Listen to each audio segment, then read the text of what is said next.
الذي خلق الموت والحياة ليبلوكم أيكم أحسن عملا وهو العزيز الغفور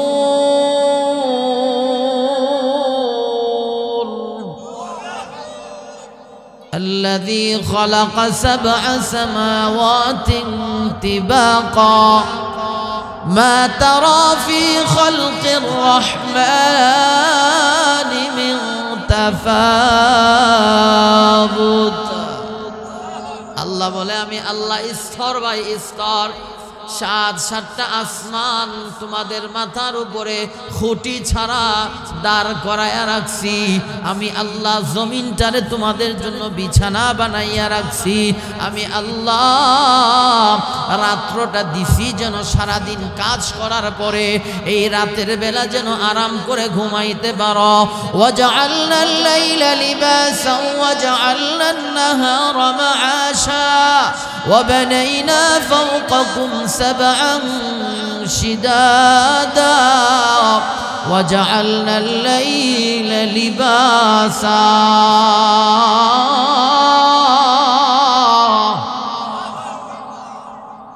আল্লাহ রাত্র বানাইছে কেন? আমাদের আরামের জন্য। কিসের জন্য? আরামের জন্য। এরপরে অন্য আয়াতে আল্লাহ বলেন ألم نجعل له عينين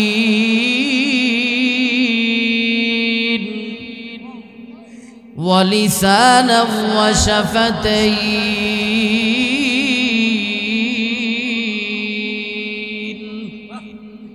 আল্লাহ বলেন 2টা চোখ আমি আল্লাহর দেওয়া নিয়ামত। এই চোখগুলা কেন দিছি? এই চোখ দিয়া তুমি আমার কোরআন পড়বাই। এই চোখ দিছি তুমি তোমার মা বাবার চেহারার দিকে দয়ার নজরে তাকাইবাই। আমি আল্লাহ চোখ দিছি আমার বাইতুল্লাহ খানায়ে কাবার দিকে তাকায়া থাকবা। যতক্ষণ তাকাইবা আমি আল্লাহ প্রতি মুহূর্তে মুহূর্তে আমল নামাতে নেকি লিখা দিমো। মা বাবার চেহারার দিকে যখন মায়ার নজরে তাকাইবা আমি আল্লাহ আমল নামাতে কবুল হজের সওয়াব দান করব। আমার কোরআনের দিকে যখন তাকাইবা, কোরআন পড়তে পারো না, মাদ্রাসায় যাও নাই, কোনো আলেমের কাছে যাও নাই, সকালবেলা ছোটবেলায় মক্তব যাও নাই, সূরা ফাতিহাও পারো না, সূরা ইয়াসিনও পারো না, সূরা রহমানও পারো না, সূরা তিনও পারো না, সূরা নাসও পারো না, সূরা ইখলাসও পারো না। আল্লাহ বলে বান্দা পারা লাগবো না, আমার কোরআনটারে খুইলা শুধু দেখবা, কালো অক্ষরের উপরে শুধু হাত বুলাইবা। আমি আল্লাহ প্রতি সেকেন্ডে সেকেন্ডে তোমার আমল নামাতে নেকি দান করব। আওয়াজ দেয়া কন্যা সুবহানাল্লাহ। আলাম নাজআল লাহু আইনাইন, আল্লাহ বলে চোখ দিছি, আমার সৃষ্টি জগৎ দেখবা, আসমান দেখবা, আমি আল্লাহর পরিচয় হাসিল করবা। কক্সবাজারে যাইয়া হোটেলের মধ্যে প্রেমিকা নিয়া অবৈধ কাজ করার জন্য কক্সবাজারের সমুদ্র সৈকত আমি আল্লাহ বানাইছি না, সমুদ্র সৈকত বানাইছি। সমুদ্রের দিকে তাকাইবা আর চিন্তা করবা তোমার আল্লাহর কুদরত কত বড়, তোমার আল্লাহ কত বড়, তোমার আল্লাহর অস্তিত্ব কত বড়, তোমার আল্লাহর রুবুবিয়ত কত বড়। আল্লাহ অন্য এক সূরার অন্য এক আয়াতে বলেন সিরু ফিল আরদ ফানজুরু কাইফা কানা আকিবাতুল মুকাজ্জিবিন।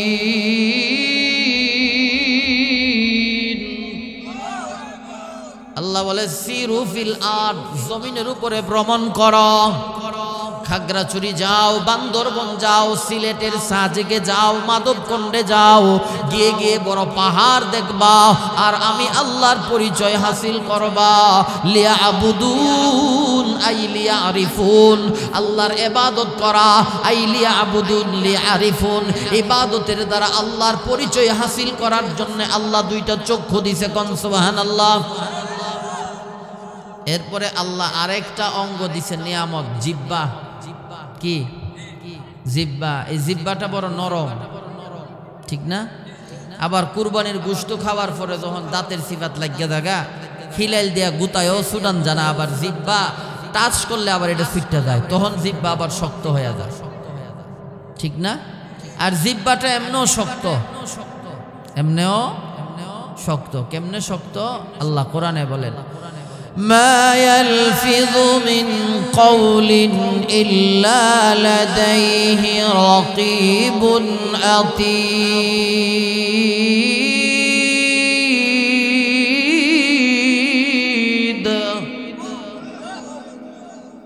আল্লাহ বলেন জবানের অনেক পাওয়ার, জিহ্বার অনেক পাওয়ার, কারণ তোমার জিহ্বা দিয়া দুনিয়াতে যত কথা হয় সব কথা আমার ফেরেশতারা রেকর্ড করে। কুত্তা বিলের কথা রেকর্ড হয় না, গরুর কথা রেকর্ড হয় না, বেড়া হাঁস মুরগির কথা রেকর্ড হয় না, মানুষের কথা রেকর্ড হয়। এজন্য মানুষ আশরাফুল মাখলুকাত। يا أيها الذين آمنوا اتقوا الله وقولوا قولا سديدا يصلح لكم أعمالكم ويغفر لكم ذنوبكم ومن يطع الله والرسول فقد فاز فوزا عظيما।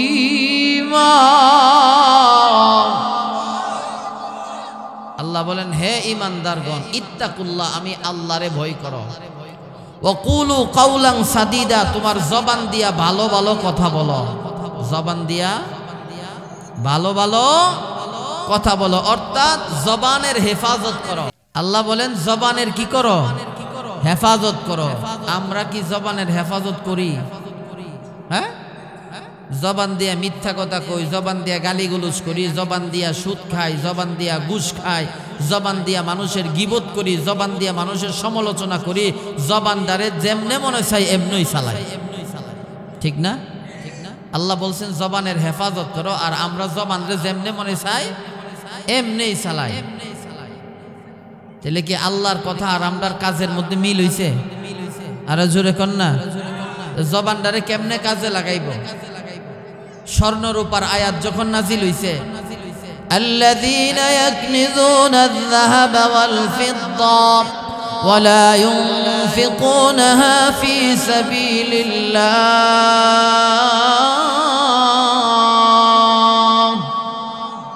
ফাবাশশিরহুম বিআযাবিন আলীম।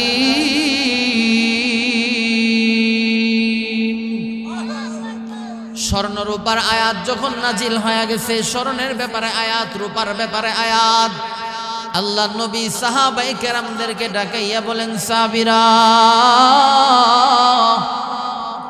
স্বর্ণের চাইতেও দামি জিনিস আছে, রূপার চাইতেও দামি জিনিস আছে। সাহাবায়ে কেরাম বলে, নবীজি, স্বর্ণের চাইতে দামি আবার কোন জিনিস? রূপার চাইতে দামি আবার কোন জিনিস? আল্লাহ রাসূল বলে, স্বর্ণের চাইতেও দামি হলো ওই জিহ্বা, লিসানান যাকিরা, যেই জিহ্বা সর্বদা আল্লাহর জিকির করে, এই জিহ্বা স্বর্ণের চাইতেও দামি, রূপার চাইতেও দামি। আর একটা হলো কলবান খাশিআ, ওই অন্তর স্বর্ণের চাইতেও দামি, রূপার চাইতেও দামি। যেই অন্তরের ভিতরে আল্লাহর ভয় থাকে, জাহান্নামের ভয় থাকে, আল্লাহ রাসূল বলে ওই অন্তর স্বর্ণের চাইতেও দামি, রূপার চাইতেও দামি। ওই জিহ্বা, যেই জিহ্বার দ্বারা সর্বদা নবীর দুরূদ পড়া হয়, আল্লাহুম্মা সাল্লি আলা মুহাম্মাদিন ওয়া আলা আলি মুহাম্মাদ কামা সাল্লাইতা আলা ইব্রাহিম ওয়া আলা আলি ইব্রাহিম ইন্নাকা হামিদুম মাজিদ। সাল্লাল্লাহু তাআলা আলাইহি ওয়া আলা আলিহি ওয়া আসহাবিহি ওয়া আহলি বাইতিহি ওয়া বারাকা ওয়া সাল্লাম। আল্লাহ নবী বলেন, ওই জিহ্বাটা আল্লাহর কাছে স্বর্ণের চাইতেও দামি, রূপার চাইতেও দামি।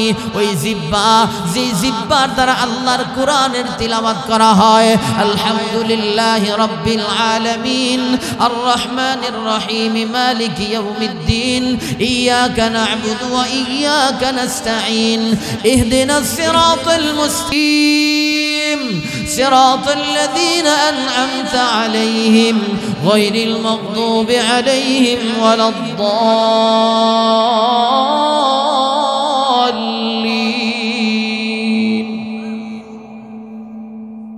এই জিহ্বা স্বর্ণের চাইতো দামি, রূপার চাইতো দামি। এজন্য রাসূল বলেন জবানের হেফাজত করো, জবানের হেফাজত করো। জবান দিয়া মিথ্যা কথা বইলো না, জবান দিয়ে মানুষের গালিগুলোজ কইরো না, জবান দিয়ে মানুষের দুশ্চর্চা কইরো না, জবান দিয়ে মানুষের গীবত কইরো না, জবান দিয়ে মানুষের সমালোচনা কইরো না।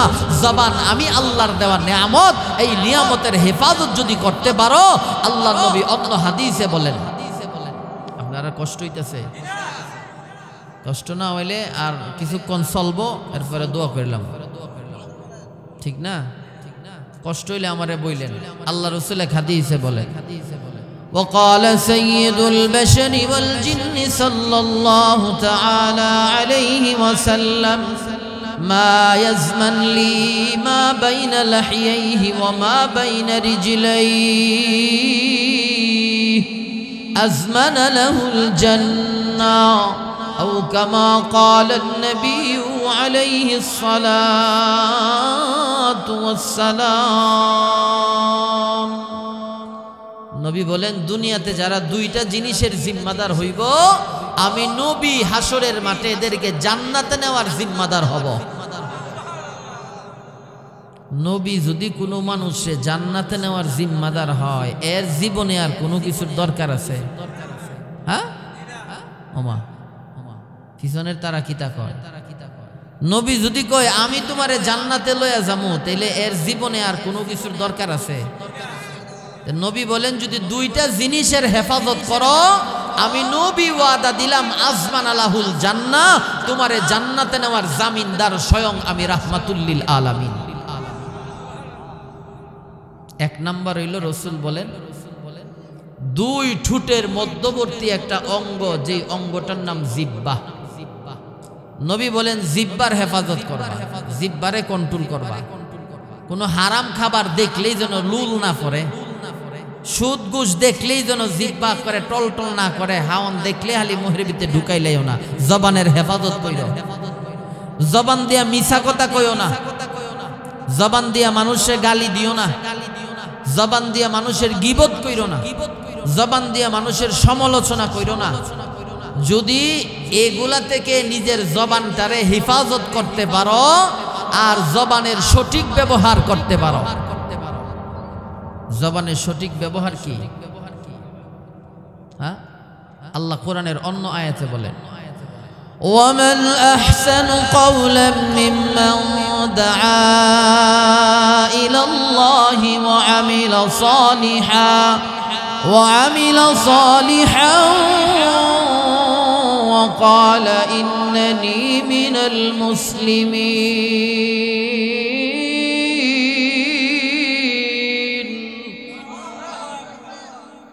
আল্লাহ বলেন এর চাইতে ভালো কথা আর কি হতে পারে যে মানুষকে আল্লাহর দিকে ডাকে, যে মানুষরে আল্লাহর দিকে ডাকে, নামাজের দিকে ডাকে, রোজার দিকে ডাকে, হজের দিকে ডাকে, রমজান মাসের তারাবিন নামাজের দিকে যেই মানুষ অন্য মানুষটারে ডাকে, আল্লাহ বলেন এর চাইতে উত্তম কথা আর কি হতে পারে যে মানুষ সে আমার দিকে ডাকে আর সে নিজে বলে ক্বালা ইন্নানি মিনাল মুসলিমিন, আমি আল্লাহর পক্ষ থেকে নিয়ামত প্রাপ্ত একজন মুসলমান। তাহলে রাসূল বলেন জবানের হেফাজত কইরো। কিসের হেফাজত? জবানের। দুই নাম্বার নবী বলেন দুই পায়ের মধ্যে একটা অঙ্গ আছে নাভির নিচে, লজ্জাস্থান। কি লজ্জাস্থান? নারী হোক পুরুষ হোক, যদি এই লজ্জাস্থানের হেফাজত করতে পারে, নবী বলেন নারী হোক পুরুষ হোক, যুবক হোক যুবতী হোক, আমি নবী এরে সুপারিশ কইরা জান্নাতে নেওয়ার জিম্মাদার হয়ে গেলাম। আজকে আমাদের সমাজে এই দুই জিনিসের বেশি বেশি অপব্যবহার হইতেছে, ঠিক না? জোরে কোন? ফুলাফান উপযুক্ত মেয়ে, উপযুক্ত যুবক ফেম ফিরিতির মাধ্যমে পার্কে গিয়া রেস্টুরেন্টে গিয়া, বিভিন্ন হোটেলে গিয়া যৌবনের আদান প্রদান করে আর লজ্জাস্থানের অপব্যবহার করে, যৌবনের অপব্যবহার করে, আল্লাহর আদালতে কিবরিয়াতে হাসরের ময়দানে আল্লাহ দাঁড় করাইয়া, যৌবন আল্লাহর দেওয়া নিয়ামত ছিল, নিয়ামতের অপব্যবহার করার কারণে আল্লাহর কাঠগড়ায় দাঁড়াইয়া আল্লাহর আদালতে হিসাব দিতে হবে। ঠিক কিনা জোরে বলেন। এই যে আইতাছে সামনে 14 ফেব্রুয়ারি ভালোবাসা দিবস, আমাদের কত যুবতী বোন প্রেমিকার সাথে মোটরসাইকেলের পিছে বইয়া যাইয়া কত আদান প্রদান করব যৌবনের, ঠিক না? নবীর কথা মানলো না নবীর কথারে বৃদ্ধাঙ্গুলি দেখাইল? যারা দুনিয়াতে নবীর কথারে বৃদ্ধাঙ্গুলি দেখাইছে, হাসরের মাঠে হাউজে কাউসারের পানিও পাবে না, নবীর শাফাতও পাবে না, আল্লাহর তৈরি জান্নাতেও তারা যেতে পারবে না। ঠিক কিনা জোরে বলেন, আরো জোরে বলেন। এজন্য নবী বলেন, দুই জিনিসের হেফাজত করবা, আমি নবী তোমাদেরকে জান্নাতে নেওয়ার গ্যারান্টি দিলাম। এক নাম্বার হইল জবানের কন্ট্রোল করো, দুই নাম্বার লজ্জাস্থানের হেফাজত করো। বুঝে আসছে কথা? আরো জোরে বলেন। জবান দিয়ে মিছা কথা কমুনি, আর মানুষের গীবত করবো নি, আর মানুষের সমালোচনা করবো নি। আর হ্যাঁ, যারা গীবত করে সমালোচনা করে এদের ব্যাপারে আবু হুরায়রা রাদিয়াল্লাহু আনহু বুখারী মুসলিমে হাদিস আনছেন। হাদিসটা কইতাম নি না? কষ্ট হইতাছে আপনারা? এই পিছনের পিচ্চিরা কি হইছে? হ্যাঁ, দুষ্টাইম করতেছ কেন? কি বলি শুনো, এগুলো বাড়ি থেকে আব্বা আম্মারে শুনাইবা। আল্লাহ রাসূল বলেন, وقال رسول الله صلى الله تعالى عليه وسلم آية المنافق ثلاث إذا حدث كذب وإذا وعد أخلف وإذا أؤتمن خان أو كما قال النبي عليه الصلاة والسلام। আল্লাহ রসুল বলেন, মুনাফিক যারা, মুনাফিক, এই মুনাফিকের আলামত হইল তিনটা। কয়টা? এই যে মুনাফিকের চিনবেন কেমনে? নবী বলেন, তিনটা আলামত যদি এর মধ্যে বিদ্যমান থাকে, মনে করবা হে নাম্বার 1 মুনাফিক। নাম্বার 1 মুনাফিক। আর মুনাফিকের ঠিকানা কোথায়? আল্লাহ কোরআনে বলেন, ইন্নাল মুনাফিকিনা ফিদ-দারকিল আসফালি মিনান নার।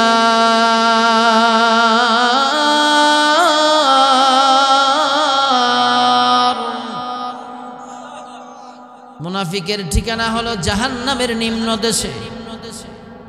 যেই জাহান্নামে আবু জাহেল থাকবে, যেই জাহান্নামে উতবা থাকবে, যেই জাহান্নামে সাইবা থাকবে, যেই জাহান্নামে ফেরাউন থাকবে, হামান থাকবে, কারুন থাকবে, ওই জাহান্নামে আল্লাহ মুনাফিকদেরকে বসবাস করার সুযোগ করে দিবে। এই মুনাফিক নবীর জামানায়ও ছিল, আমাদের জামানায়ও আছে, কিয়ামত পর্যন্ত থাকবে। ঠিক কিনা? আল্লাহ নবীর দরবারে গিয়ে বলে, মুহাম্মদ, আমি তো তোমারে ভালোবাসি, আমি তো তোমারে মহব্বত করি, তোমার জন্য আমার জীবন মরণ। আবার আবু জাহেলের দরবারে গিয়া কয়, আবু জাহেল, আমি তো রাজনীতি ঠিক রাখার জন্য মুহাম্মদরে সান্ত্বনা দিছি, আমি কিন্তু মুহাম্মদরে দিল থেকে মহব্বত করি না। আল্লাহ সাথে সাথে জিবরাইলকে দিয়ে আয়াত নাজিল করে দিয়েছে, নবী গো, এরা আপনার কাছে আসলে আপনার পক্ষে সাক্ষী দেয়, আপনার থেকে দূরে চলে গেলে আবু জাহেলের পক্ষে সাক্ষী দেয়। নবী, এরা মুনাফিক, নবী গো, এদের থেকে দূরে থাকুন, এদেরকে পরহেজ করুন, এদেরকে সাথে রাখবেন না। আল্লাহ এই মুনাফিকদের শানে কুরআনুল কারীমে আয়াত নাযিল করে দিয়েছে। সূরার নাম সূরাতুল মুনাফিকুন। আওয়াজ দিয়া বলেন কথা ঠিক কিনা? এই মুনাফিক মার্কা মুসলমান আমাদের সমাজেও আছে, ঠিক না? আপনারা কইবা, আসিরে ভাই তোর লগে আসি, আবার গিয়ে দেখবেন তলে তলে হেই দলে যুগ মারছে, ঠিক না? আরো জোর এখন। এই মুনাফিক সিনার আলামত তিনটা। কয়টা? তিনটা। এক নাম্বার, ইদা হাদ্দাসা কাযাবা। এই মুনাফিকগুলা কথায় কথায় মিথ্যা কথা বলবে। কথায় কথায় মিথ্যা কথা বলবে। 2 নাম্বার ওয়াইদা ওয়াদা আখলাফা, ওয়াদা দিয়া ওয়াদার বরখেলাফ করবে। 3 নাম্বার ওয়াইদা উতুমিনা খানা, আমানত রাখলে আমানতের খিয়ানত করবে। আমানত রাখলে আমানতের খিয়ানত করবে। তাহলে মুনাফিকের আলামত কয়টা? আর একটু জোরে বলেন। 1 নাম্বার কি? কথায় কথায় মিথ্যা কথা। 2 নাম্বারে ওয়াদা দিয়া ওয়াদার বরখেলাফ। 3 নাম্বারে আমানতের খেয়ানত করা। আচ্ছা, আপনাদের কাছে আমার প্রশ্ন, আমার আপনার নবী সাইয়্যিদুল মুরসালিন রাহমাতাল্লিল আলামিন ওনার 63 বছরের হায়াতের জিন্দেগিতে কোনোদিন মিথ্যা কথা বলছেনি? আরো জোরে বলেন না। বলছে মিথ্যা কথা? একদিনও আল্লাহ রসুল মিথ্যা কথা বলে নাই। এমনকি নবীর সাহাবাই কেরামও কঠিন পরিস্থিতির মধ্যে পড়েও তারা মিথ্যা কথা বলে নাই। ঠিক না? আপনাদেরকে একটা ঘটনা শোনাই। ভারতবর্ষে একবার নবীজির বিরুদ্ধে একটা বই লিখছিল রঙ্গিলা রাসূল। কি নাম বইটার? নাম রঙ্গিলা রাসূল। এক ইহুদির বাচ্চা ইহুদি নবীরে ব্যঙ্গ করার জন্য বই লিখছে। আরেকজন আশেকে রসুল গিয়া তরবারি দিয়া শরীর থেকে তার মাথাটারে আলাদা করে লাইছে। मैं आशिक मौला हूँ मगर इश्क निराला, मैं आशिक मौला हूँ मगर इश्क निराला, ये जुमला जहाँ जिसका तजल्ली से उजाला, मैं दूर हूँ मजबूर हूँ ऐ सैयद आलम, दीदार दिखा दे नहीं आवाज सुना दो, ऐ रब तेरे महबूब की दीवाना बना दो, दीवाना बना कर मुझे फिर शाह बना दो। ভারতবর্ষের আশেকে রসুল যখন নবীর দুশ্মনের কল্লা দেহ থেকে আলাদা করে দিয়েছে, ভারতের কোর্টে আশেকে রসুলের নামে মামলা হয়ে গেছে। ভারতের পুলিশ প্রশাসন আইসা নবীর আশেকরে হাত করা পরাইয়া জেলখানায় ঢুকাইয়া দিছে। জজ সাহেবের পক্ষ থেকে রায় আসছে, হত্যার বদ্দা হত্যা, তাকে ফাঁসির কাস্টে ঝুলাইয়া ফাঁসি দেওয়া হবে। ফাঁসির দিন তারিখ নির্ধারণ করা হয়েছে। ভারতবর্ষের কোর্ট থেকে ওই নওজোয়ান আশেকে রসুলের কামরায় গিয়া কানের গুড়ায় মুখ লাগায় বলে, ও নবীর আশেক, তুমি যদি একটা মিথ্যা কথা বলো ফাঁসির কাষ্ঠ থেকে তোমার রেহাই দেওয়া হবে। আশেকে রসুল বলে, আমি আল্লাহর নবীর দুশমনরে হত্যা করেছি, এর চাইতে বড় সত্য কথা আসমানের নিচে জমিনের উপরে আর কিছুই হতে পারে না। আমি মিথ্যা কথা বইলা আমি ফাঁসির কাষ্ঠে থেকে বাঁচতে চাই না। হাসরের ময়দানে যদি আল্লাহর নবীর দরবারে আমি দাঁড়াইয়া যাই, আল্লাহর নবী আমারে সুপারিশ কইরা হাউজে কাউসারের পানি পান করাইয়া আল্লাহ নবী আমারে জান্নাতে পৌঁছায়া দিবে। দুনিয়ার সামান্য সাজাতেই কা বাইছা নবীর সুপারিশ হারাতে চাই না, আমি মিথ্যা বলতে পারবো না। ভারতের কোর্টের উকিলেরা ওই নওজোয়ানের মারে গিয়া কই, ও নওজোয়ানের মা, আশিকে রসুলের মা, তোমার ছেলেরে তো ফাঁসির কাষ্ঠে ঝুলাইবা, তোমার ছেলেরে একটু বুঝাও না। একটা কথা যদি বলে তার ফাঁসির কাষ্ঠ থেকে তাকে রেহাই দেওয়া হবে। ওই মা বলে, আমার পেটে যদি আল্লাহ 1000 সন্তান দিত, 1000 সন্তান রে নবীর দুশমনের বিরুদ্ধে দাঁড় করাইয়া দিতাম, আমি মা এক মুহূর্ত পিছপা হইতাম না। অতএব আমার ছেলের ফাঁসি হলে হয়ে যাবে, আমি মার পক্ষ থেকে কোনো বাধা নাই। আমার ছেলে যা করেছে সত্যই করেছে। আল্লাহ রসুল বলে, মান সাব্বা নাবিয়ান ফাকতুলু, আমি নবীরে যে গালি দিবে, আমি নবীর বিরুদ্ধে যে কথা বলবে, আমি নবীর সম্মান মর্যাদা নিয়ে যারা ব্যঙ্গ করবে, নবীর আইন হলো বাইতুল মুকাররমের চত্বরে নিয়া তার শরীর থেকে মাথা আলাদা করে দেওয়া। এটা শরীয়তে ইসলামের বিধান। আওয়াজ দিয়া বলেন কথা ঠিক কিনা? শরীয়তে ইসলামের বিধান, নবীর বিরুদ্ধে কেউ কথা বললে তার শরীর থেকে মাথা আলাদা করে দেওয়া।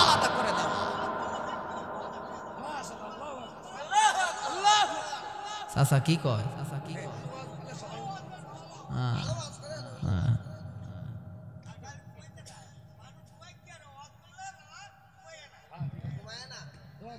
এ আশিকে রাসূল রে ফাঁসির কাস্টে ঝুলাইছে, নবীর দুশ্মন রে হত্যা করছে, ফাঁসির কাস্টে ঝুলছে, এরপরও মিথ্যা কথা।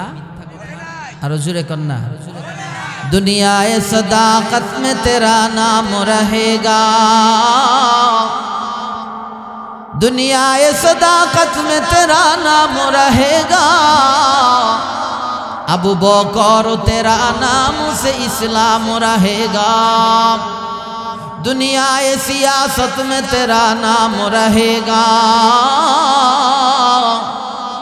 उमर तेरा नाम से इस्लाम रहेगा, दुनियाए मुअज्जिन में तेरा नाम रहेगा, बेलाल तेरा नाम से इस्लाम रहेगा। মক্কার কাফেররা যখন আমার আপনার নবীর উপরে নির্যাতনের স্টিম রুলার চালায়া দিল, আল্লাহ নবী আল্লাহকে বলে, আল্লাহ এই মক্কাতে মনে হয় আমি আর থাকতে পারবো না। রাতের বেলা নবীজি বাইতুল্লাহতে গিয়া, বাইতুল্লাহর চাবি ছিল উসমান ইবনে তলহার হাতে। উসমান রে বলে, উসমান বাইতুল্লাহ চাবিটা দেও না, আমি তো এখন হিজরত করে মদিনায় চলে যাব, 2 রাকাত নামাজ পড়ে যাব আল্লাহর ঘরের ভিতরে। উসমান ইবনে তলহা বলে, আব্দুল্লাহর বেটা মুহাম্মদ রে মক্কার ভিতরে প্রবেশ করার জন্য অনুমতি দেওয়া হবে না। আবার আপনার নবী চোখের পানিগুলা ছেড়ে দিয়া ভাঙ্গারি দইনিয়া উসমান রে ডাইকা কই, উসমান তুমি কি জানো না আমার কারণে আল্লাহ এই বাইতুল্লাহ বানাইছে, আর আমার এই দিলা না বাইতুল্লাহতে নামাজ পড়তে। मुहम्मद को अगर पैदा न करते आसमान और जमीन पैदा न करते।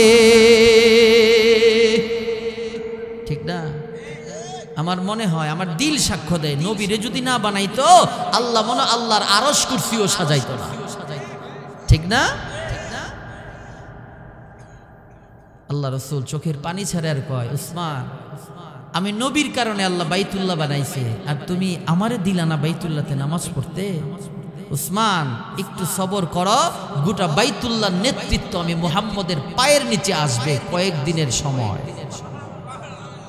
জোরে কন্যা সুবহানাল্লাহ। কিছুদিন পরেই মদিনা থেকে নবীজি 1400 সাহাবী নিয়ে বীরের বেশে মক্কায় আগমন করছে। উমর কয়, আল ইয়াউমু ইয়াউমুল মালহামা, আজকের দিন কুচি কাটা কাটার দিন, আজকে কুচি কাটা কাটবো। আবু জাহিল্লার জিহানো ফামু 10 টুকরা করব। আবু সুফিয়ান রে যেখানে পাবো আবু সুফিয়ানের শরীর থেকে মাথাটাকে আলাদা করে দেব। কিন্তু নবী তো রহমতের নবী, ঠিক না? ওয়ামা আরসালনাকা ইল্লা রাহমাতাল লিল আলামিন।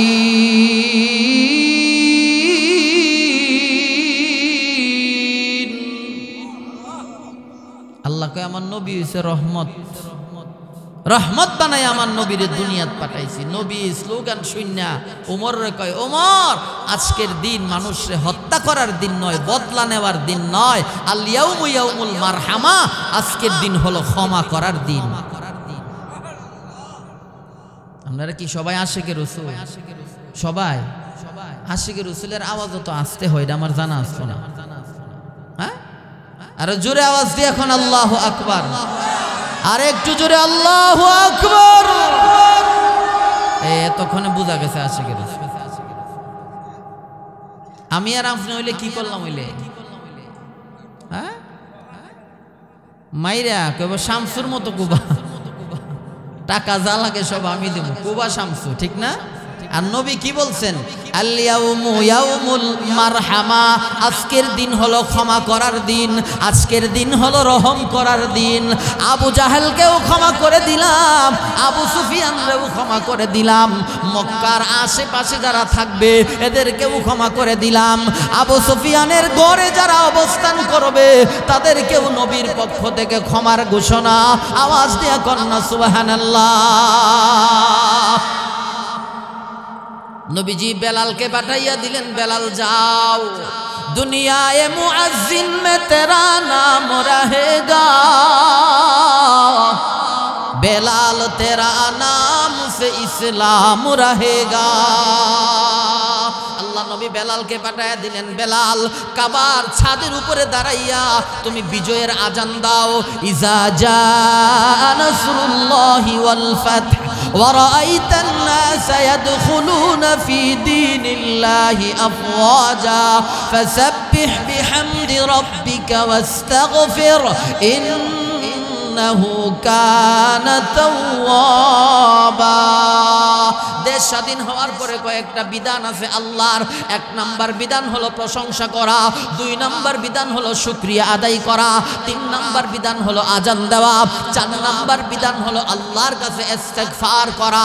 জিহাদ করার সময় যদি ভুল ত্রুটি হয়ে থাকে, এজন্য দেশ স্বাধীন হওয়ার পরে আল্লাহ সূরা ইজা জা নাসরুল্লাহতে বলে দেশ স্বাধীন হওয়ার পরে তোমরা কি করবা?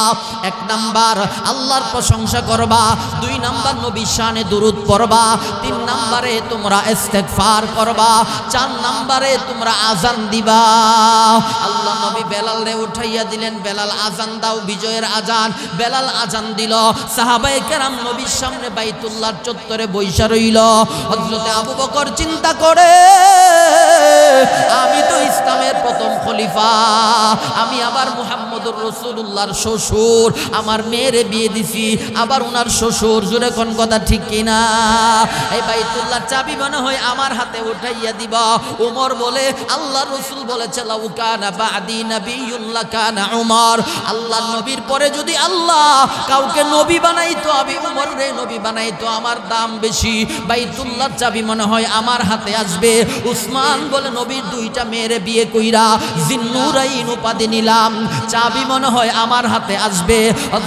হযরতে বেলাল বলে, আমি তো নবীর সাথী, আমি তো নবীর মসজিদের মুয়াজ্জিন। হাসরের ময়দানে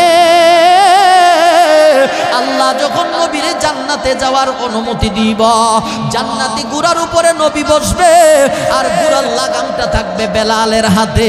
বেলাল টাইনা টাইনা নবীর জান্নাতের দিকে নিয়ে যাইব। বেলাল বলে, আমি যেহেতু নবীর ঘোড়ার রশি দইরা দইরা জান্নাতে যাব, এই বাইতুল্লাহর চাবি মনে হয় নবী আমারই দিব। এক একজনের মনে এক এক ধরনের কথা। নবী কি করছে? নবীজি কি করলেন? মা কানা মুহাম্মাদুন আবা আহাদিন মির রিজালিকুম ওয়ালাকিন রাসূলুল্লাহি ওয়া খাতামান নাবিয়্যিন ওয়া কানা আল্লাহু বিকুল্লি শাইইন আলিমা। মুহাম্মাদুর রাসূলুল্লাহ ওয়াল্লাযীনা মা'আহু আশিদ্দাউ আলাল কুফফার রুহামাউ বাইনহুম তারাহুম রুকআন সুজ্জাদান ইয়াবতাগুনা ফাদলান মিনাল্লাহি ওয়া রিদওয়ানা।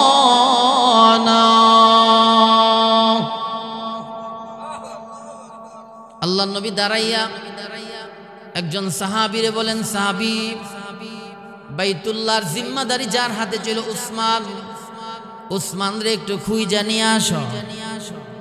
উসমানের কাছে যখন গিয়া সংবাদ দিল আল্লাহর পয়গম্বর তোমারে ডাকছে, উসমানের পাতলা পায়খানা শুরু হয়ে গেছে। কই, হিজরতের আগে আমি 2 রাকাত নামাজ পড়তে দিলাম না,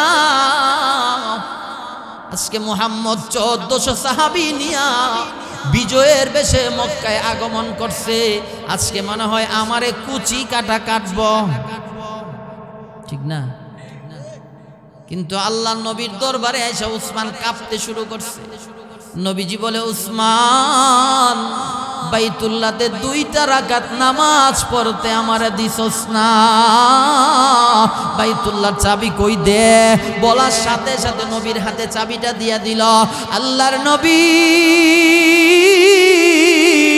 রহমাতাল লিল আলামিন সাইয়্যিদুল মুরসালিন দু জাহানের বাদশাহ মুহাম্মাদুর রাসূলুল্লাহ সাল্লাল্লাহু আলাইহি ওয়াসাল্লাম আবার উসমানের হাতে চাবিটা ফেরত দিয়া বলে, উসমান, কিয়ামত পর্যন্ত এই চাবি উসমানী বংশের মধ্যে থাকবে, কারণ আমি হইলাম ইনসাফের নবী, আমি জুলুম করার জন্য আল্লাহ দুনিয়াতে পাঠাই নাই।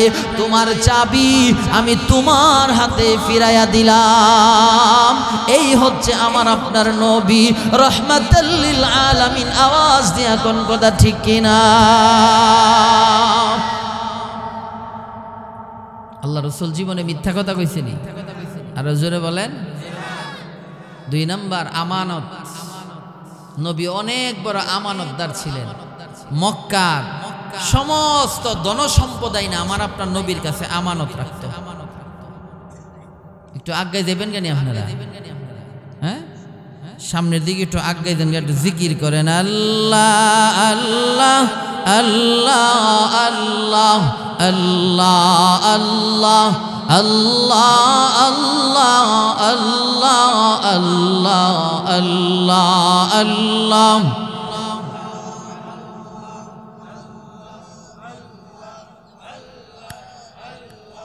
আল্লাহ আল্লাহ আল্লাহ আল্লাহ আল্লাহ আল্লাহ আল্লাহ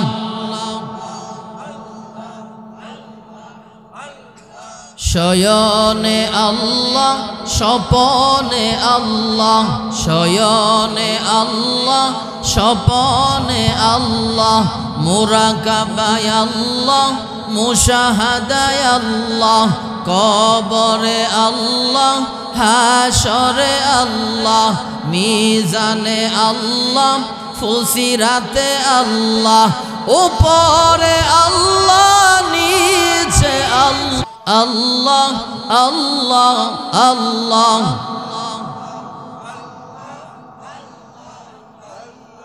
লা ইলাহা ইল্লাল্লাহু মুহাম্মাদুর রাসূলুল্লাহ সাল্লাল্লাহু আলাইহি ওয়াসাল্লাম।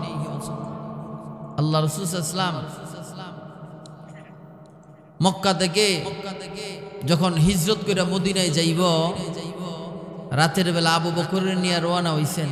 মদিনার সীমানাত যখন ঢুকে যাইব, এমন সময় মক্কার কাফেররা নবীরে দেখতে লাইছে, সামনে গিয়া দাঁড়াইছে। নবীর সাহাবী আবু বকরের জিগায়, মান হাজার রাজুল, এই মানুষটা কে? এই মুহূর্তে আবু বকর সিদ্দিক যদি বলেন যে উনি মুহাম্মদুর রাসূলুল্লাহ সাল্লাল্লাহু আলাইহি ওয়াসাল্লাম, তাহলে নবীরে কি আস্থা রাখবো? কি কন, আস্থা রাখবো না মাইরা লইব? এই সিচুয়েশনে, এই পরিস্থিতিতে আবু বকর কি বলা উচিত ছিল? হ্যাঁ,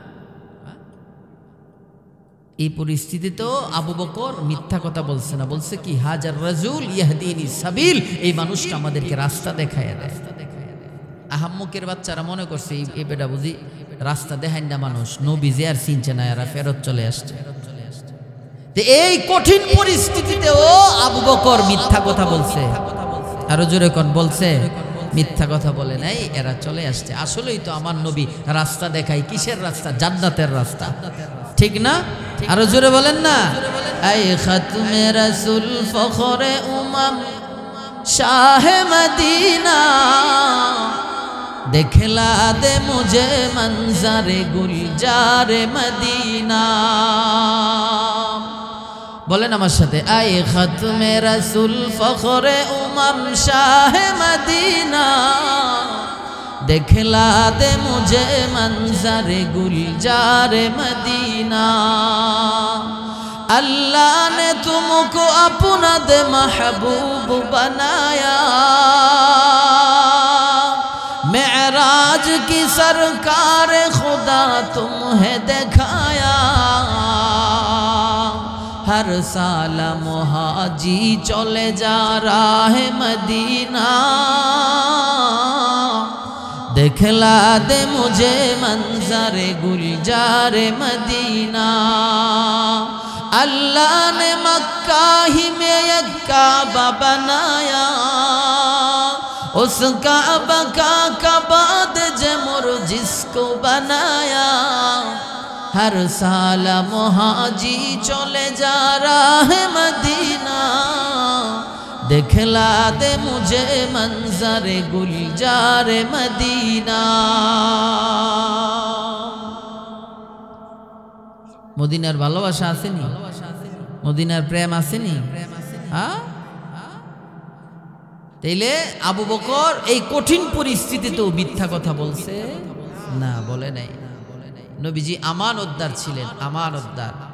এক ইহুদি নবীর কাছে না এক ব্যাগ স্বর্ণ রাখছে। কি? এক ব্যাগ স্বর্ণ। 1 বছর পরে আইছে, আয়া বলতেছে, মোহাম্মদ তোমার কাছে যে স্বর্ণের ব্যাগটা রাখছিলা, আমারটা আমারে ফিরাইয়া দাও।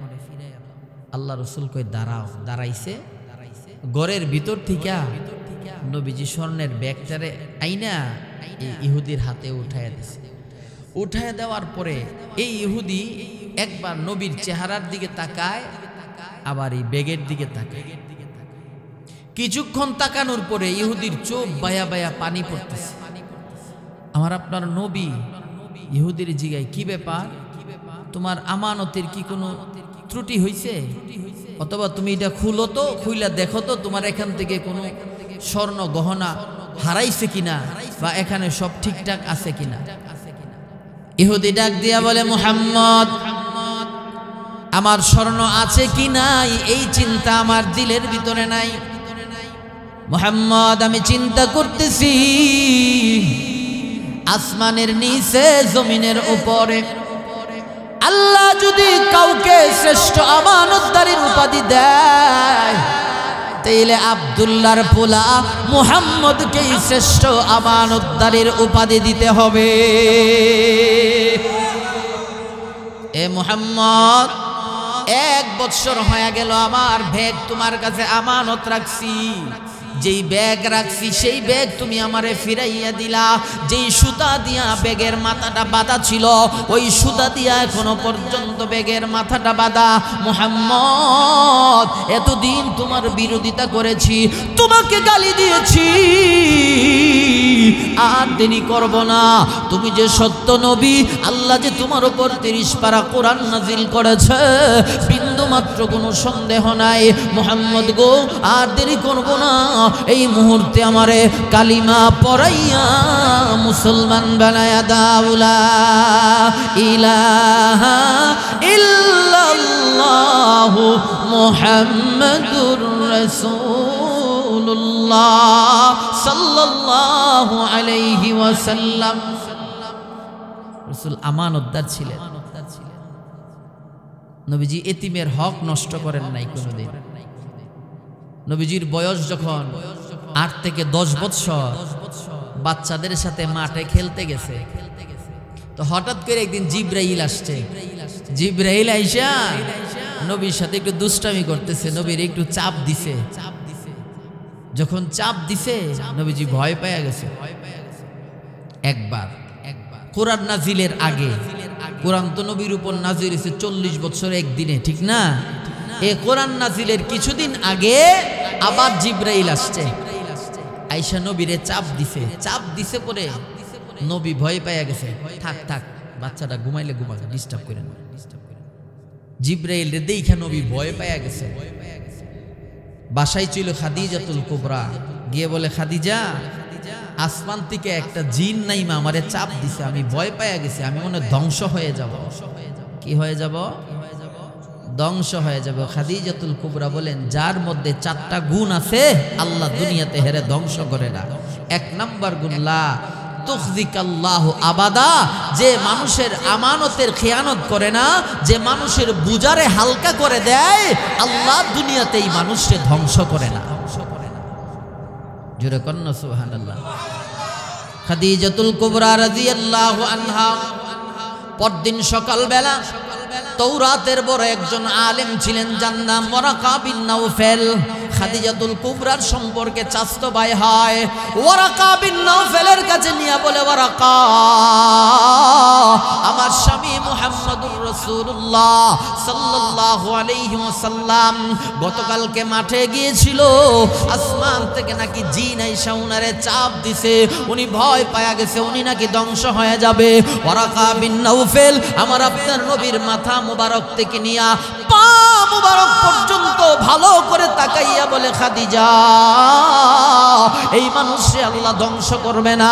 খাদিজারে, তোমার কপাল বড় ভালো, আল্লাহ তোমার গর্বে, আল্লাহ তোমার ঘরে, আল্লাহ তোমার কপালে আসমানের চাঁদ উঠাইয়া দিয়েছে।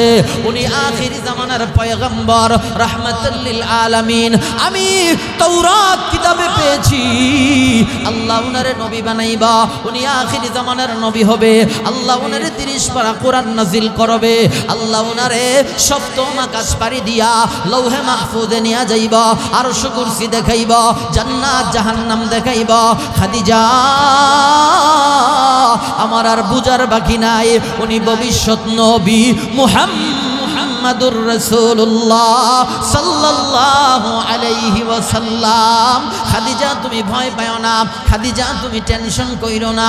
ও খাদিজা, যেই মানুষটা আয়েশা চাপ দিছে, উনি জিন নয়, উনি ভূত নয়, উনি কোনো দানব নয়, উনি হলেন জিবরাইল। আল্লাহ জিবরাইলের ব্যাপারেও কোরআনে আয়াত নাজিল করেছেন, নাযালা বিহি রূহুল আমিন আলা কলবিকা লিতাকুনা মিনাল মুনযিরিন। ও খাদিজা, এইটা জিবরাইল। এই জিবরাইল তোমার স্বামী মুহাম্মদুর রাসূলুল্লাহর উপরে মক্কা শরীফের পাশে বড় পাহাড় আছে, জাবালে নূর। এই জাবালে নূরের ভিতরে যেই গুহা, গারে সুর সৌদি সরকার লেখা রাখছে, ওইটার ভিতরে আমার আপনার নবী কুরআন নাজিলের আগে 40 দিন ধ্যানমগ্ন অবস্থায় ছিল। বিল্লতে ইব্রাহিম আলাইহিস সালামের ধর্মের ইবাদত করত। জিবরাইল আইসা বলে, নবী গো, আজকে থেকে আল্লাহ আপনার নামের শেষে রাসূলুল্লাহ টাইটেল লাগায়া দিয়েছে। আপনি আজকে থেকে শুধু মুহাম্মদ নন, আজকে থেকে আপনি মুহাম্মদুর রাসূলুল্লাহ। বিশ্বনবী রাহমাতুল লিল আলামিন, আমি জিবরাইল আসছি কোরআন নিয়া। ইকরা ইয়া মুহাম্মদ, হে মুহাম্মদ আপনি তিলাওয়াত করুন। আল্লাহ রাসূল বলে, মা আনা বিকারিইন, আমি পড়তে জানি না। জিবরাইল আবার বললে, ইকরা ইয়া মুহাম্মদ, হে মুহাম্মদ তুমি পড়ো। 3 বার বলছে। আল্লাহ রাসূল বলে, মা আনা বিকারিইন, আমি পড়তে জানি না। 4th বার জিবরাইল আল্লাহর নবীর বুকের সাথে বুকটা লাগাইয়া চাপ দিয়া বলেন, ইকরা বিসমি রাব্বিকাল্লাযী খালাক, হে মুহাম্মদ তুমি পড়ো, যেই রব তোমারে সৃষ্টি করেছে। তাফসীরের কিতাবে মুফাসসিরিন কিরাম বলে, জিবরাইল যখন বলেছে পড়ো তোমার রবের নামে, আমার আপনার নবী একসাথে সূরা আলাকের 5টা আয়াত জিবরাইল আলাইহিস সালামকে তিলাওয়াত করে শোনায়া দিয়েছে। আওয়াজ দিয়া কন্যা সুবহানাল্লাহ। এই জিবরাইল কোন নবীর কাছে 1 বার আসছে, কোন নবীর কাছে 2 বার আসছে, কোন নবীর কাছে 3 বার, কোন নবীর কাছে 7 বার, কোন নবীর কাছে 5 বার আসছে। কিন্তু আমার আপনার নবীর কাছে জিবরাইল 24,000 বার আগমন করেছে। নবীজির ইন্তেকালের সময় জিবরাইল কান্দে। আল্লাহর নবী বলে, জিবরাইল তুমি কেন কান্দো? তোমার তো কান্নার কোনো কারণ নাই। জিবরাইল বলে, নবী গো, এতদিন তো আপনার কাছে আসছি, কোরআন নিয়া ওহী নিয়া বৈশা কথা বলছি, বড় ভালো লাগছে। ও নবী, আজকে তো আপনি চলে যাবেন, এরপরে তো আমি জিবরাইল আর এই দুনিয়াতে আসতে পারবো না, আমার আশা তো বন্ধ হয়ে যাইব। এই ব্যথা নিয়ে আমি জিবরাইল কান্দি।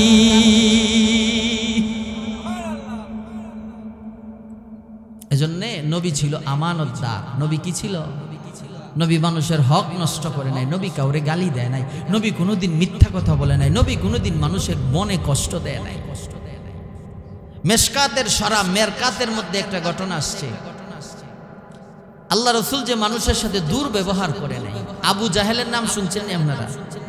শুনছেন? নবীর জন্মস্থানের ঘরটা আবু জাহেলের বাড়ি একেবারে পাশাপাশি। হাইটটা গেলে 30 সেকেন্ডও লাগতো না, দেখা যায় এত কাছাকাছি। এই আবু জাহেলের ছেলে ইকরামা পরে সাহাবী হইছে। পরে কি হইছে? সাহাবী হইছে। একদিন আল্লাহ রসুল গিয়া কয়, মোহাম্মদ তুমি যে সত্য নবী, যদি একটা কেরামতি দেখাইতার তাহলে কালিমা ফিরালাম সাথে সাথে। আল্লাহ রসুল বলেন, কি কেরামতি? আবু জাহেলের ছেলে ইকরামা কয়, নদীর পারে যেহেতু দাঁড়াইয়ে রইছ, নদীর ওই পারে যে ফাতর দেখা যায়, ফাতর, এই ফাতরটা যদি ডাক দিয়া সামনে আনতে পারো আর ফাতর যদি সাক্ষ্য দেয় তুমি নবী, তাহলে আমি আবু জাহেলের ছেলে 1 মিনিটও দেরি করতাম না, সাথে সাথে কালিমা পড়ে মুসলমান হয়ে যাব। আপনারা কি কন? আমার আপনার নবী পারবনি? ফাতরে ডাক দিলে ফাতর আইবনি? এ বিশ্বাস আসেনি দিলে? হ্যাঁ, রসূলে খুদা কি गुलामी में क्या है, रसूले खुदा की गुलामी में क्या है, जरा तुम गुलामी मियाँ कर तू देखो, जरा तुम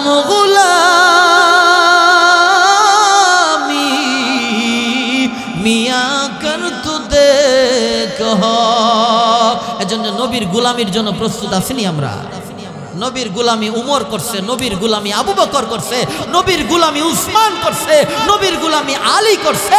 আল্লাহ দুনিয়াতে এদেরকে জান্নাতের টিকিট দিয়ে দিছে।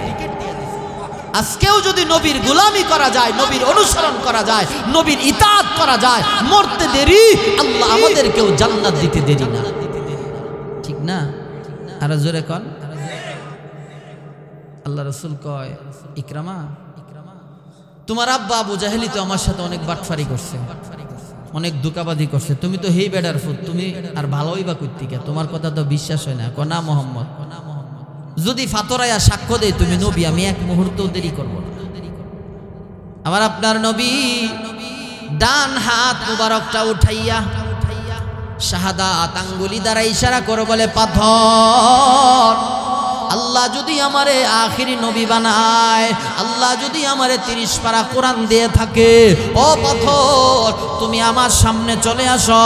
মেশকাতের সরা মিরকাতের মধ্যে লিখে নবীজি পাথরটাকে ডাক দেওয়ার সাথে সাথে পাথর 1 মুহূর্ত দেরি করে না পানির উপরে ভাসতে ভাসতে ভাসতে ভাসতে রহমাতুল লিল আলামিনের দরবারে হাজির হয়ে গেছে। আল্লাহ নবী কই, ইকরামা পাথর তো আইছে। ইকরামা কয়, পাথর রে বলো তোমার কালিমার সাক্ষ্য দিতে।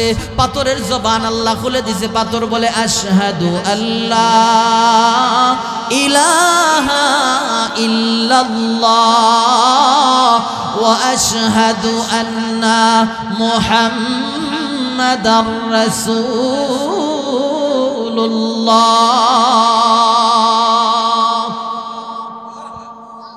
ইকরামা কয়, মোহাম্মদ আরেকটু কথা আছে। আল্লাহ রসুল কয়, তুমি যে বাটফারি করবা এটা তো আমি আগেই জানতাম, কারণ তোমার বাপ হইতো বাটফার, ঠিক না? আমাদের ব্রাহ্মণবাড়িয়ার মুরব্বীরা ফখরে বাঙ্গাল বড় হুজুর রহমতুল্লাহ আলাইহি এরা আগে একটা কথা কইতো, প্রবাদ আর কি, বাপ বালা যার ফুত বালা তার মা বালা তার জি, গাই বালা তার বাছুর বালা দুধ বালা তার ঘি, ঠিক না? ফ্যাক্টরি ভালো হইলে বলে মাল ভালো হয়। মায়ের পেট যত পবিত্র, ওই পেট থেকে দুনিয়াতে যে সন্তান আসে ওই সন্তান দুনিয়াতে এসে বড় আল্লাহওয়ালা বুজুর্গ হয়, ঠিক কিনা? জোরে কর। এজন্য আল্লাহ রাসূল হাদিসে বলেন, আদ-দুনিয়া কুল্লুহা মাতা ওয়া খায়রু মাতা'id দুনিয়া আল মারআতু সালিহা। দুনিয়াতে আল্লাহ যত নিয়ামত দিয়েছে তোর মধ্যে শ্রেষ্ঠ নিয়ামত হলো একটা নেককার স্ত্রী। নেককার স্ত্রী। আচ্ছা যাই হোক, এদিকে গেলে আর অনেক লম্বা কথা কোন লাগবে, ওইদিকে যাওয়ার সময় নাই। আল্লাহ রসুল কয় তোমার বাবা হইছিল বাটফার, আর তুমি ভালোই বা কেমনে? নবী আবার ইশারা করছে, দেওয়ার সাথে সাথে পাথরটা পানির উপর দিয়ে যেইভাবে আসছিল বাঁচতে বাঁচতে আবার পাথরের জায়গায় চলে গেছে। আবু জাহেলের ছেলে ইকরামা আর দেরি করে নাই, রহমতের নবীর দুইটা পা ঝরাইয়া চোখের পানিগুলা ছেড়ে দিয়া বলে, মুহাম্মদ আমার আব্বা সারা জীবন তোমার বিরোধিতা করেছে, তোমার উপর নির্যাতনের স্টিমরুলার চালায় দিয়েছে। এ মুহাম্মদ আমার আব্বা চিরস্থায়ী জাহান্নামী, জাহান্নামের আগুন আমি সইতে পারবো না, আমি জাহান্নামের আগুনে জ্বলতে চাই না।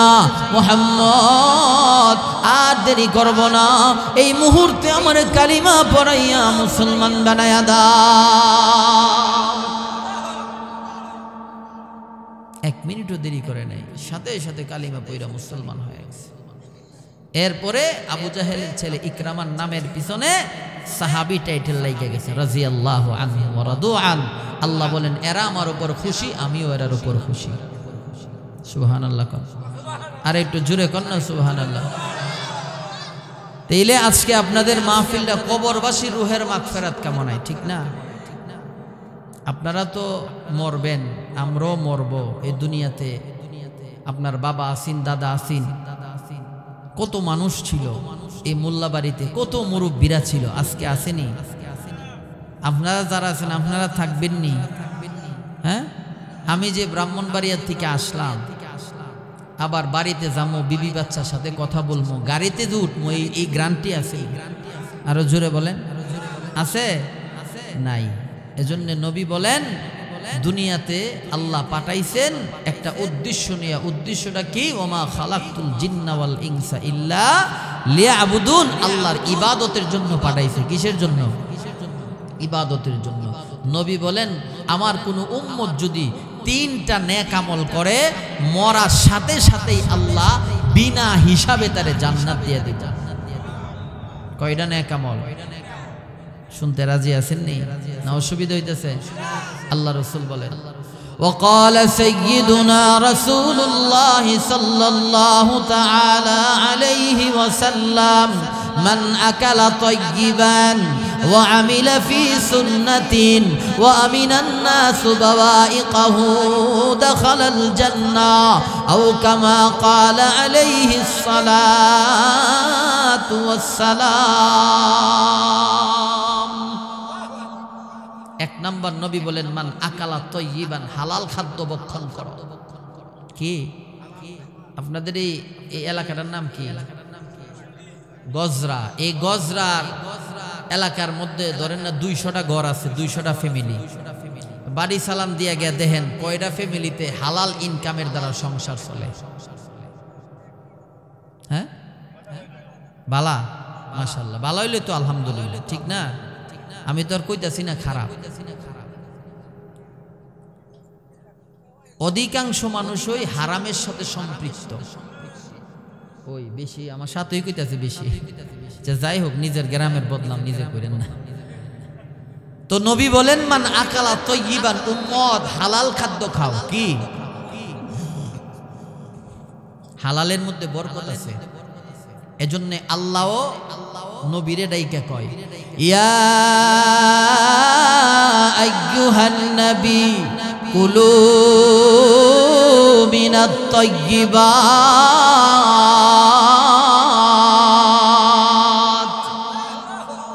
নবীজি আপনি হালাল খান। আচ্ছা, নবীরে আল্লাহ কোন লাগবে হালাল খাওয়ানোর কথা? এরপরও কেন বলছেন? উম্মতদেরকে শিক্ষা দেওয়ার লিগে কইছেন। নবীজির দরবার এক মহিলাই না কিছু সদকার খেজুর দিছে। হযরতে হাসান হুসাইন ছোট, এরা তো বুঝে না, ফেডের খিদা খেজুর খায়া গলা পর্যন্ত গেছে। আল্লাহ রসুল কয় হাসান হুসাইন নবী বংশের মানুষের জন্য সদকার মাল কিয়ামত পর্যন্ত হারাম। এই খেজুরগুলা সদকার খাবার, সদকার হাদিয়া। এগুলা আঙ্গুল ঢুকাইয়া নবী বমি কইরা হাসান হুসাইনের ভিতর থেকে এগুলা বের করে ফেলছে। আবু বকরের পেটে ক্ষুধা, এক সাহাবী বাজার থেকে নাস্তাই না দিছে, পেটের খিদা খাইয়া লেছে। খাওয়ার পরে আবু বকর চিন্তা করলো হেঁটে হাফাইলো। ডাকাইছে, কিরে বেটা নাস্তা জাইনা দিছস, টাকা পাইছস কই? আমি যখন কাফের ছিলাম, কাফের টাকা অবস্থায় আরেকজনের কিছু টাকা কর্জা দিছিলাম, এখন মুসলমান হইছি, এখন টাকাটা ফেরত দিছে, ওই টাকা দিয়ে নাস্তা আনছি। সাথে সাথে আবু বকর মুখের ভিতরে হাত ঢুকাইয়ে খাবার বের করে ফেলছে, কারণ সিদ্দিক আকবর জানে এই টাকার মধ্যে কিছু সন্দেহ আছে, এজন্য হারাম খাবার পেটে ঢুকার সাথে সাথে বমি করে খাবার বের করে ফেলছে। আর আমরা যে ফাইলেই খাই, বাবারি বাবা, জিব্বাটা এত লম্বা হয়েছে, গোস্তটা দেখলে আর মাথাটা ঠিক থাকে না, এটা কি হালাল না হারাম আর খবর থাকে না, ফেডের ভিতরে ঢুকায়, ঠিক না? আরো জোরে কন, হারাম খাইয়া আল্লাহর কাছে দোয়া করলে দোয়া কবুল না, কারণ হারাম খাবার খাইলে ইমানের নূর নষ্ট হয়ে যায়। ইমানের নূর নষ্ট হইলে এটা নামাজ পড়েও মজা পায় না, রোজা রাখতেও মজা পায় না, তিলাওয়াত করেও মজা পায় না, মক্কা মদিনা গিয়া তাওয়াফ করে এরপরও শান্তি লাগে না, নবীর রোজার পাশে দাঁড়ায় সালাম দেয়, আসসালামু আসসালাতু আসসালামু আলাইকা ইয়া রাসূলুল্লাহ, এরপরও কই দিলটার মধ্যে শান্তি নাই। শান্তি থাকবো কেমনে? সুদ খাইতে খাইতে আর ঘুষ খাইতে খাইতে শরীরের রক্ত দূষিত করে ফেলছো, জবান দূষিত করে ফেলছো, চোখ দূষিত করে ফেলছো, এই জিহ্বা দিয়ে আল্লাহরে ডাকলে কি আল্লাহ ডাক শুনবো? আরো জোরে কন। এজন্য রসুল বলেন, মান আকালা তয়্যিবান, উম্মত নিজে হালাল খাও, বিবিরে হালাল খাওয়াও, মা বাবারে হালাল খাওয়াও, সন্তানরে হালাল খাওয়াও। যদি তোমার ফ্যামিলিতে হালালের প্রচলন হয়ে যায়, তোমার ফ্যামিলির মানুষগুলো মুস্তাজাবুদ দাওয়া হয়ে যাবে, দোয়া করতে দেরি হবে, আল্লাহ তোমার ফ্যামিলির সদস্যের মানুষের দোয়া কবুল করতে দেরি হবে না। আমরা হালাল খামুন ইনশাআল্লাহ। সুদখুর আসেনি, সুদ খা নাই, আল্লাহ হেফাজত করুক, আল্লাহ হেফাজত করুক। মাইটা কিটা কি হাদিয়া দিছে? মাশাআল্লাহ, আমার এক চাচা হাদিয়া দিছে। তো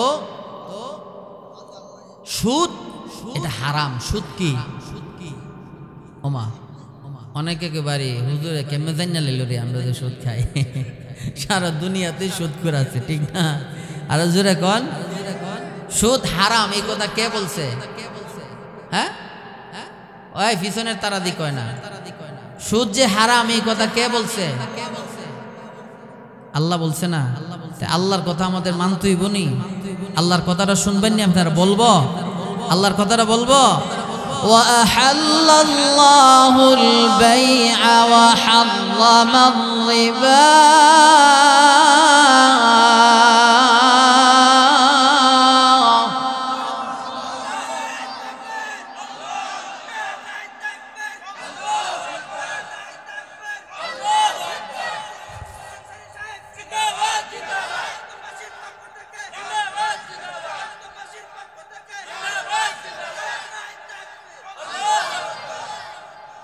আল্লাহ বলেন, সুদরে হারাম করছি আর ব্যবসারে হালাল করছি।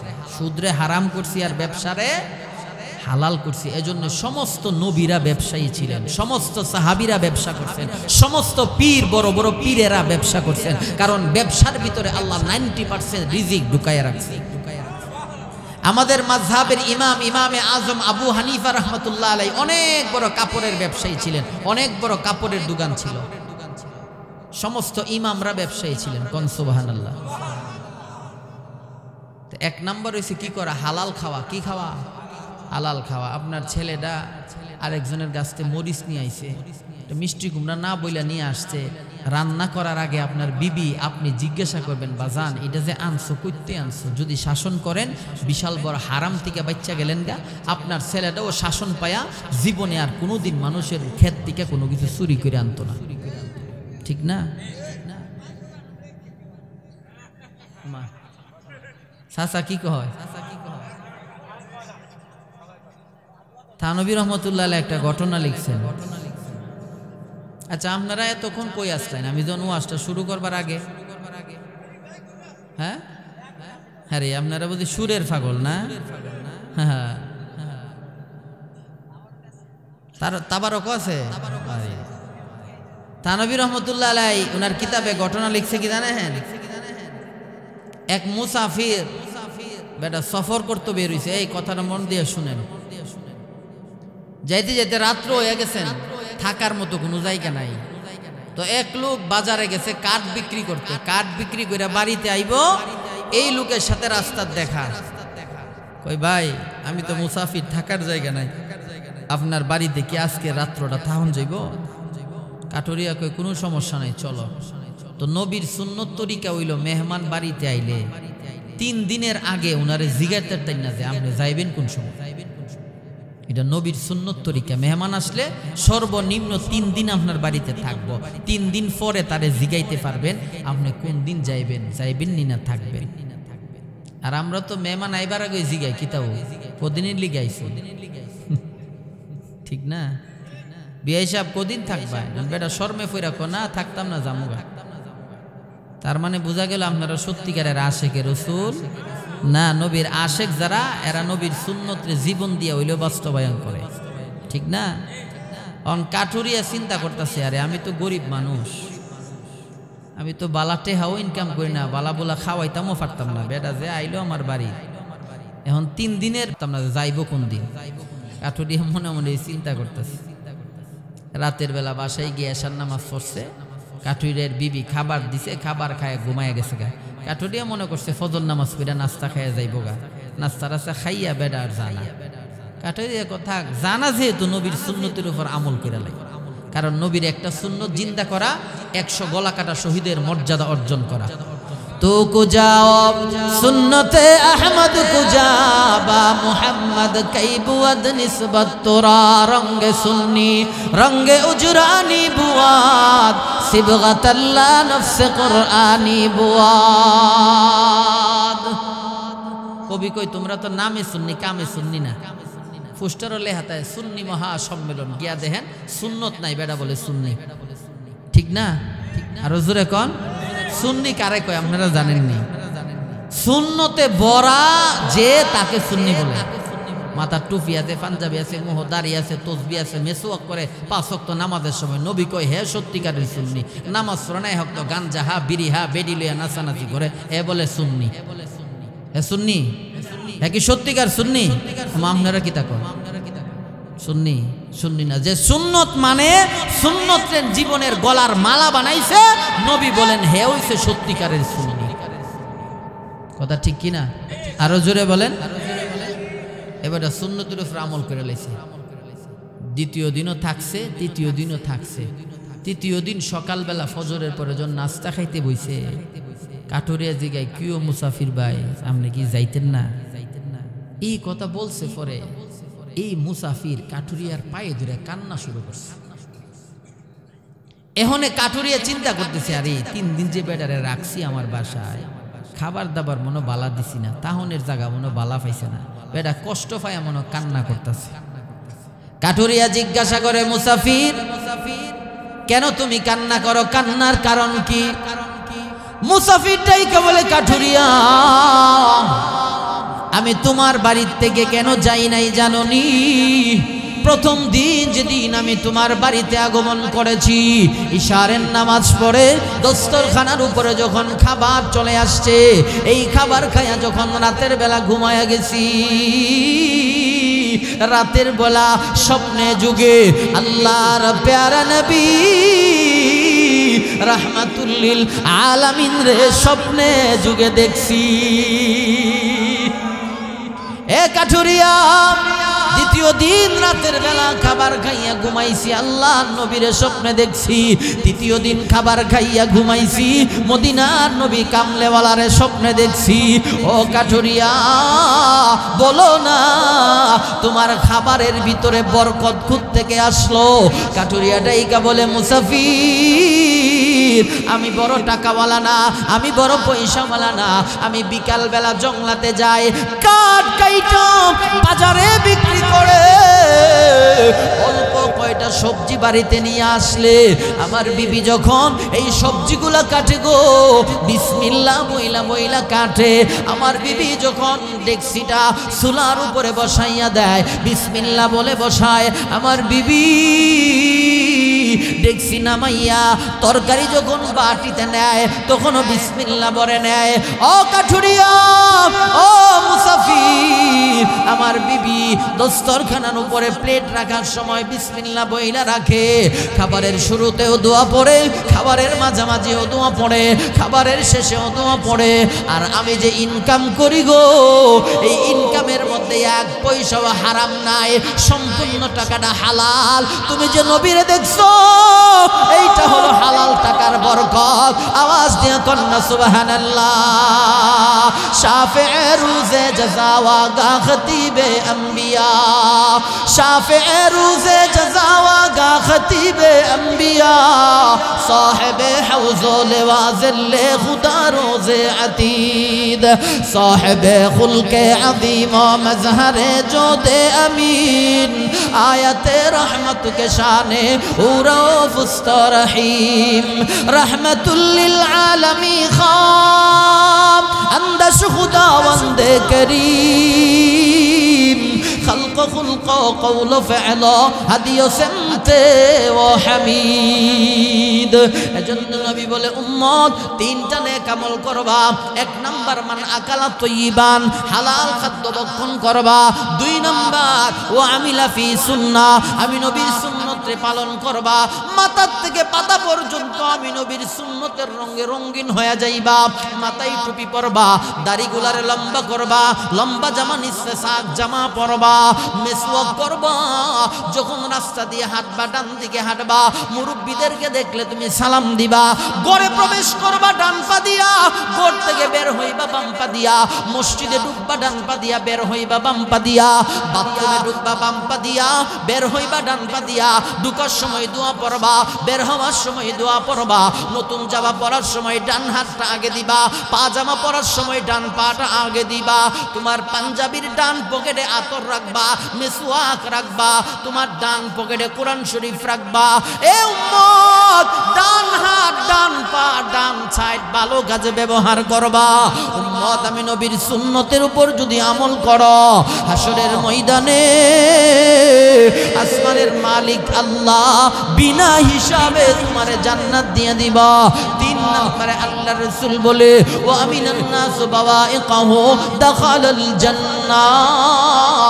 আল্লাহ পাড়া প্রতিবেশী যারা আছে, আপনার পাড়া প্রতিবেশী যারা আছে, আপনার পার্শ্ববর্তী বাড়িতে যারা আছে, আপনার হাত এবং মুখ থেকে তাদেরকে আমানতে রাখবেন, হেফাজতে রাখবেন।